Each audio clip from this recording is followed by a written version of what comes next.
പൂർണ്ണതയിലേക്കുള്ള വളർച്ചയിൽ നമുക്കുണ്ടാവേണ്ട ഒരു ദൈവകൃപയാണ്. തെറ്റ് ചെയ്യുവാനുള്ള സാധ്യത ഇപ്പോഴും എന്നിലുണ്ടല്ലോ, അതിനെ അതിജീവിക്കേണ്ടതല്ലേ എന്ന്. ഒരിക്കൽ അൽവാരിസ് തിരുമേനി ഒരു വ്യാപാരശാലയിൽ ഭിക്ഷ യാചിക്കുവാനായി പോയി. നീട്ടിപ്പിടിച്ച ആ ഭിക്ഷാപാത്രത്തിലേക്ക് ആ വ്യാപാരി തുപ്പുകയാണ് ഉണ്ടായത്.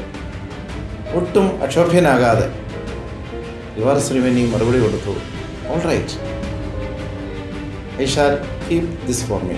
ചില തെറ്റുകളൊക്കെ നമ്മൾ ചെയ്തു പോകും അല്ലേ? മനുഷ്യരൊക്കെ അങ്ങനെയാണ്. എന്നാൽ ദൈവത്തെക്കുറിച്ചുള്ള നമ്മുടെ സങ്കല്പം അങ്ങനെയല്ല. പൂർണ്ണമായ സത്യം, സൽഗുണ, സമ്പൂർണ്ണത, ഇതൊക്കെ തന്നെയല്ലേ? നമുക്ക് അങ്ങനെയാകാൻ കഴിയുമോ? അങ്ങനെ ചോദിച്ചാൽ എളുപ്പമായി നമുക്കങ്ങനെ സമ്മതിക്കാൻ കഴിയുന്നതല്ല. ഈ ഓൺലൈൻ ഗെയിമുകളിൽ ഒരിക്കലും ലെവലുകൾ അവസാനിക്കും. ഫുട്ബോളാണ് 90 മിനിറ്റ്, ക്രിക്കറ്റാണെങ്കിൽ 20 ഓവർ, 50 ഓവർ. ഓരോ ഗെയിമിനും ഒരേ സമയമുണ്ട്. മനസ്സിലായി?